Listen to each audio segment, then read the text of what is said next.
Con 13 años, Inés había hecho un voto de virginidad. Quería entregar su vida, aunque todavía no estaba constituido la consagración, pero quería entregar su vida, entregar su cuerpo a Cristo el Señor. Y nos cuenta la historia del martirio que el hijo del procurador se enamoró de ella apenas con 13 años. Incluso intentó casarse con ella, pero ella le dijo que no podía porque había hecho ya una promesa a Dios. En un contexto de persecución, el hijo del procurador le dijo al procurador, y entonces, para una forma de presionarla, la hicieron obligarla a que diera culto a los dioses paganos, y obviamente ella se negó. Nos cuenta la historia también que lo que intentaron hacerlo fue quemarla. Pues las florecillas de los santos, o la verdad, pues dice que los ángeles la cuidaron, y que, bueno, primero intentaron llevarle un prostíbulo para que se prostituyera y los ángeles la cuidaron, luego intentaron quemarla y ahí los ángeles la cuidaron, y después al final le cortan la cabeza. Inés viene también del significado del cordero, ¿verdad? Agnes, Agnus, Inés. Estaba recordando hoy temprano que hablaba con Vivi en el almuerzo, la muchacha de la casa. No recordaba si San Juan Crisóstomo, San Gregorio, no recordaba y olvidé luego buscarlo. Dice que él pone este ejemplo, dice: ¿qué tal que tú eres un rey y uno de tus súbditos que va a pelear por ti para defenderte, por defenderte vienen y lo hieren y le rompen las ropas que anda, se las destrozan, queda casi desnudo, pero defendió tu honor, tu vida, y resulta que este que te defendió regresa? No es cierto, dice este santo, que disculpen la imprecisión ahorita, no es cierto que si tú eres el rey y regresa, no sentirías un placer, un gozo en curarlo y en devolverle el mejor traje a este que ha roto y ha perdido el suyo por defenderte a ti. Dice: cuánto más nuestro Señor. Los mártires, dice él, son como estos soldados que han roto sus vestiduras de la carne, que es el cuerpo, y cómo no, al regresar el Señor les va a dar un traje nuevo, hablando de la carne glorificada del Señor. Qué belleza, ¿no? Qué promesa tan grande es esa, de poder el Señor dar un premio a quien lo pierde todo por defender al todo, por proclamar, no defender, proclamar al todo, que es Cristo. Porque siempre en esta historia, por ejemplo, entre el procurador y Inés, visto desde algún punto de vista, parece que ganó el procurador, le quitó la vida a Inés, pero visto desde la gracia, definitivamente la que ganó fue Inés. Un detalle curioso: Inés, que significa cordero, y ya digo que esta santa tiene, desde el siglo IV ya tiene devoción. Incluso la hija de Constantino, cuando el Imperio Romano se hace cristiano, hace una iglesia dedicada a ella, siglo IV, finales del siglo IV. Digo una curiosidad litúrgica, y es que hoy el Papa o los papas en la fiesta de Santa Inés bendice siempre a dos corderos, que son los que van a ser trasquilados, le van a quitar la lana, y con esta lana van a hacer los palios que le entregan a los arzobispos de todo el mundo en la fiesta de San Pedro y San Pablo. Siempre ha sido así, como un signo de esa mansedumbre y ese signo de martirio que se le entrega a los obispos, como que son los primeros los que tienen que dar la vida por Cristo el Señor. Entonces, Santa Inés, vamos a pedirle a Inés. Mi abuelita materna se llamaba Inés, mi tía se llama Inés, y hoy he pensado, y en esta Eucaristía pues la ofrezco por ellas también. La primera lectura. Imagínense que siguen los hebreos que son convertidos, siguen extrañando para ellos el templo. que era tan importante, siguen extrañando los sacerdotes que eran tan importantes, siguen extrañando los sacrificios que hacían a cada rato. Por eso esta carta o esta homilía, que llamamos carta a los hebreos, hace un énfasis en recordarle a estos nuevos cristianos venidos del judaísmo que ya no es necesario esas cosas, que ya no es necesario ese encontrarnos en el templo como ellos lo tenían, que ya no era necesario la gran cantidad de sacerdotes que tenían que ofrecer sacrificios por sí mismos, y que ya no tenían que repetir sacrificios y sacrificios y sacrificios, porque ya vino uno que ha dicho que su cuerpo es el templo, uno que se ha llamado así como el intermediario entre Dios y los hombres, y que ha hecho el sacrificio perfecto. Por eso, qué bonito es que esa carta a los hebreos hay que como masticarla despacio. Y qué bonito es como nos enseña que también existe una nostalgia por algunas cosas que no son trascendentales. A veces a nosotros nos pasa que podemos extrañar cosas accidentales, ¿verdad? Y poder perdernos del gran don que es, como en el caso de ellos, extrañaban los ritos que habían aprendido y ¿cómo se llama? Y se estaban perdiendo del gran sacerdocio de Cristo. Siempre los cambios son difíciles, pero a veces damos más énfasis en los cambios. En la liturgia sucede muchísimo. A veces creo que por quedarnos en detalles muy pequeños nos perdemos el gran regalo que es. Cuando hubo el cambio del concilio, algunos de ustedes de la misa en latín y de espaldas, incluso hubo hermanos sacerdotes que abandonaron el sacerdocio porque decían, ¿cómo es posible que ahora la misa va a ser en español? Jamás, si la lengua de Dios es el latín.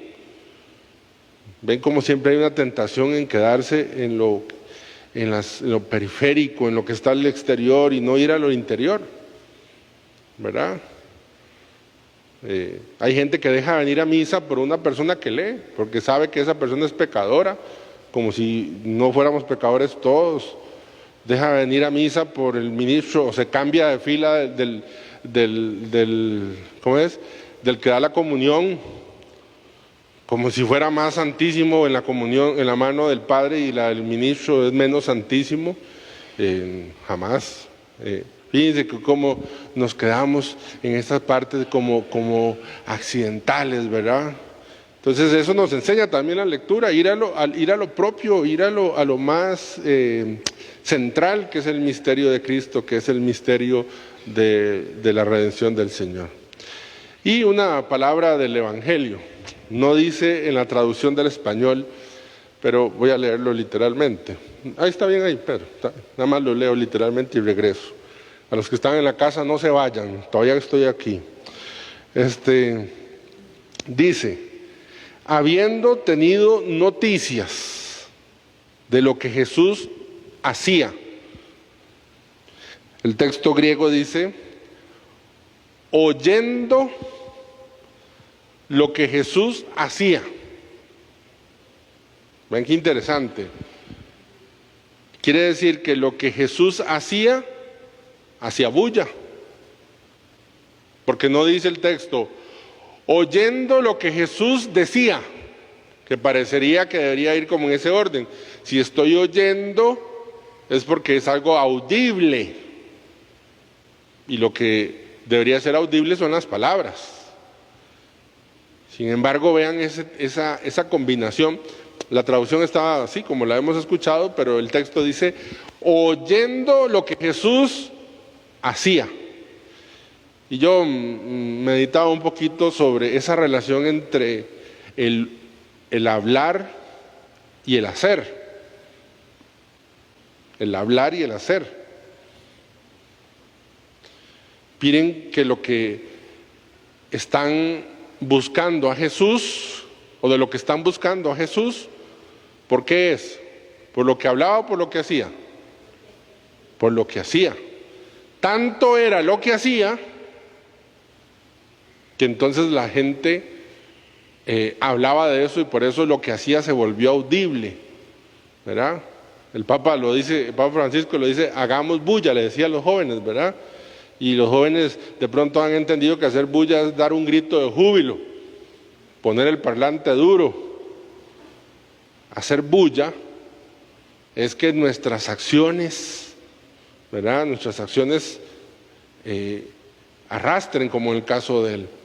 Yo pensaba ahora hace un rato que nosotros decimos en el examen de conciencia, pedimos perdón por los pecados ¿de qué?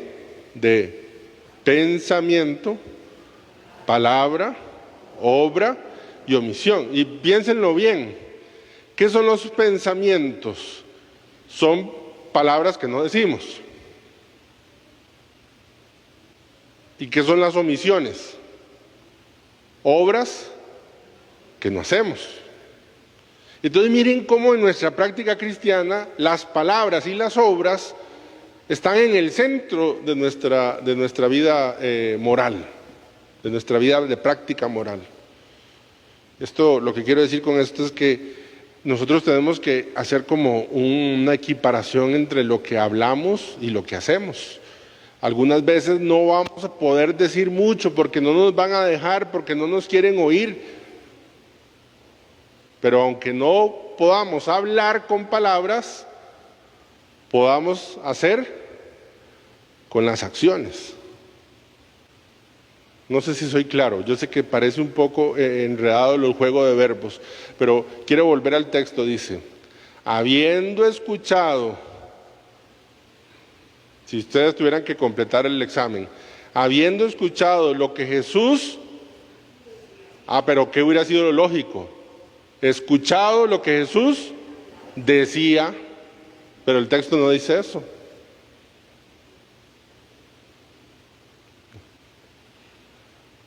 Digámoslo en dos platos. ¿Usted es cristiano por lo que habla o por lo que hace?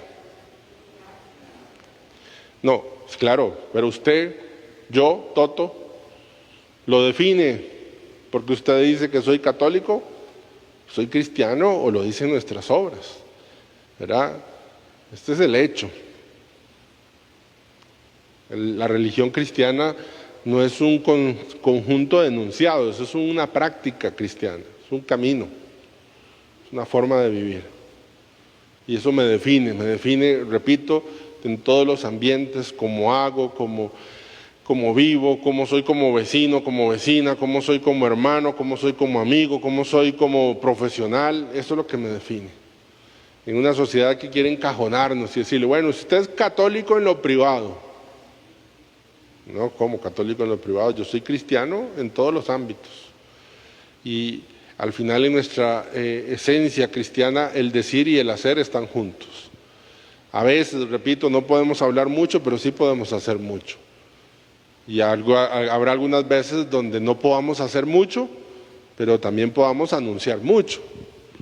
Recuerden también que el verbo hablar es importantísimo, porque ¿cómo va a conocer si no tengo a quién enviar? Necesitamos gente que hable de Cristo, y que hable con sus palabras y que hable con sus obras. Los que son más viejos recordarán aquella canción, que se puede ser una gran tentación siempre para vivir un cristianismo así. ¿Se acuerdan de aquella canción? Que tiene una letra bien complicada, bien difícil de recordar, que dice: palabras, palabras, palabras, palabras, palabras, palabras. ¿Se acuerdan? Tan solo palabras. ¿Y qué dice la canción? Y nada, no se la saben, ya vi yo, ¿verdad? Tan solo palabras y nada más. Bueno, con Cristo no. Con Cristo no eran solo palabras, eran acciones. De hecho, Marcos dice, y la gente iba y la sombra y lo tiraban y querían que lo tocaran y lo estaban aplastando. Miren cómo las acciones, ¿verdad? Nos dice. Bueno, pidámosle al Señor hoy 3 cosas. Primero, la valentía y la fortaleza de Inés. Que seamos fuertes como Inés, una niña de 13 años dando la vida por Cristo, no dejándose avasallar por nadie, sino dando la vida por Cristo. Segundo, cuidado, nos asociamos a muchas cosas que nos hagan falta y tradiciones y cosas, ¿verdad? Es que si en el rezo del niño no cantan el alabado, entonces ese rezo no sirvió.